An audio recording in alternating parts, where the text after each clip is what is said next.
Well, a great big howdy to everybody, folks, and I'm honored to be back with you once more. We're having some really pristine weather now compared to last week and the ice that we had to deal with. I'd like to start off with a little bit of an acknowledgement, so to speak, regarding the Future Farmers of America. This is a group that is very active in a lot of high schools, and you see them on TV and at occasions wearing those blue corduroy jackets, and that's an honor to wear one, and you have to earn the opportunity to wear it. And among other things, the Future Farmers of America are skilled in parliamentary procedure and social skills that a lot of young people are not exposed to otherwise. Here's what I'd like to share with you. The Future Farmers of America, and it's well known across the nation simply as FFA, is a dynamic youth organization that changes lives and prepares its members to premier leadership, personal growth, and career success through agricultural education. FFA develops members' potential and helps them discover their talent through hands-on experiences, which give members the tools to achieve real-world success.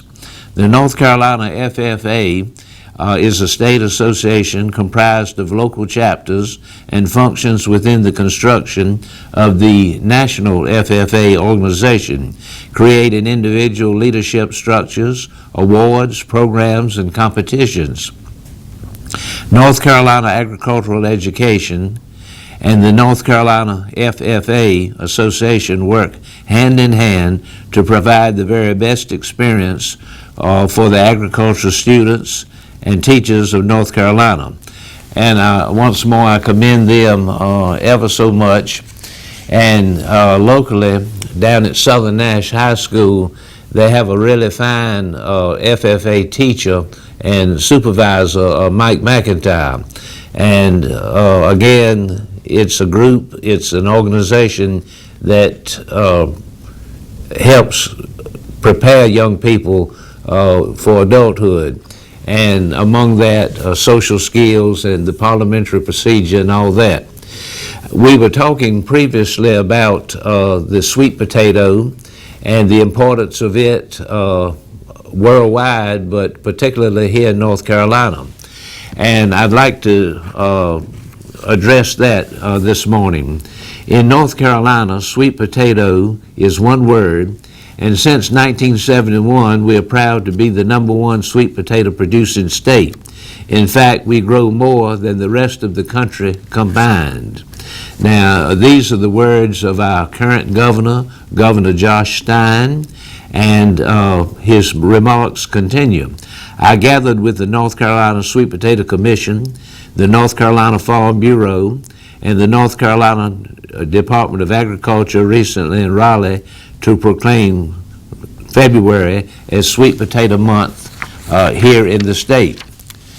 The sweet potato was officially designated the state vegetable by the General Assembly in 1995. How did this happen? How did this selection occur?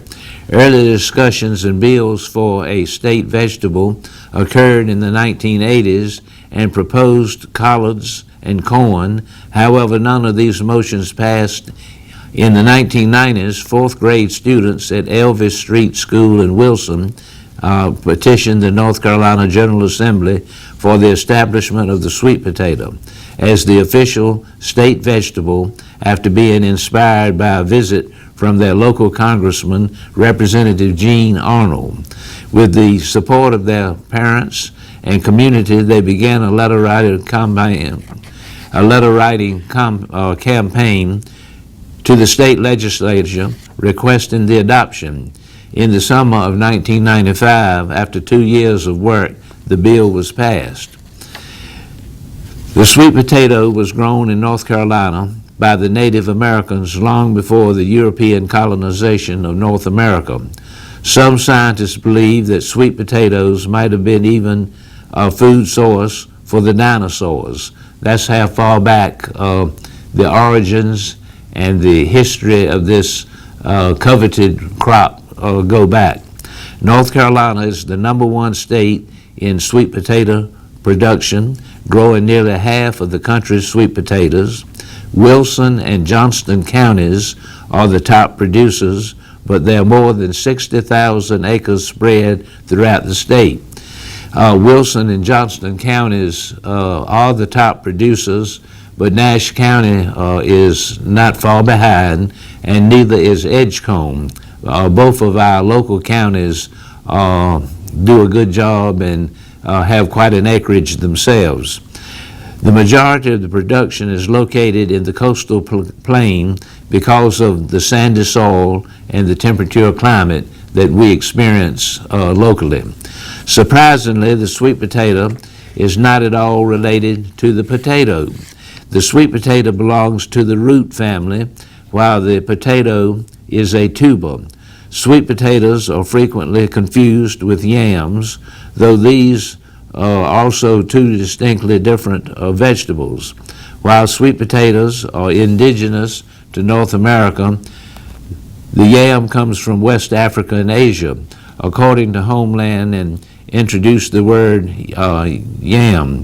These West African languages have words that may be the origin of the word yam.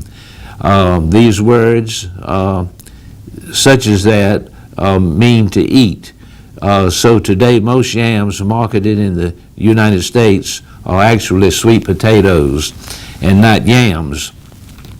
And what I was trying to say previously is that the origin of the word yam, which, as we said before, is a different species or a different crop itself, came from Africa. There are hundreds of different varieties of sweet potatoes. They're usually orange in color, but can also be white, purple, or even deep red. All have an oblong body with tapered ends. The Covington brand is a very common type of sweet potato. Originated in North Carolina, it has rose-colored skin, sweet orange flesh, and is popular for mashing and roasting.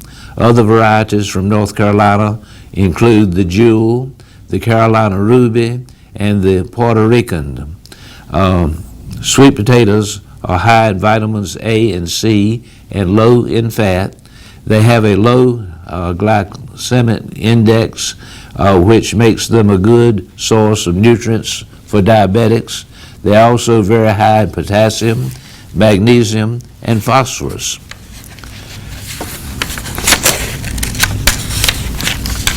So that's an overview of the sweet potato and a characterization of it.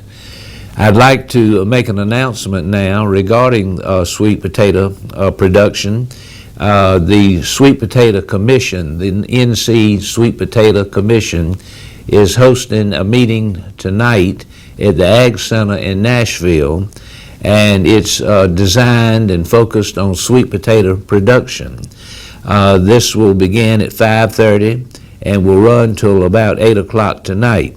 And it's located at the Nash County Ag Center, 1006 Eastern Avenue, Nashville, North Carolina.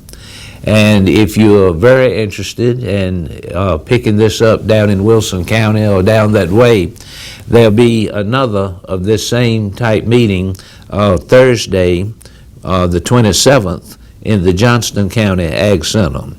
And so you might bear that in mind. This production meeting, which will bring a lot of growers together, will include topics addressed, including herbicide updates, storage concerns, insect control updates, and fumigation and soil health. So that is the agenda for tonight at the Sweet Potato meeting. The North Carolina Sweet Potato Commission exists, and they spend a lot of money and time and expertise in research on behalf of our sweet potato growers to produce the best sweet potatoes in the world. So there's a lot of research that goes on with that. And among the research that is underway and has been underway is nematode control in the sweet potato plant. And again, if nematodes are allowed to attack the sweet potatoes, this is a bad situation. And the nematodes need to be controlled.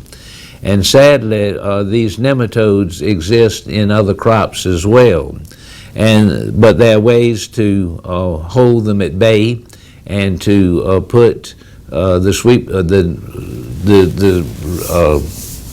nematodes in a situation where they are maintained and they don't grow and get worse year in and year out.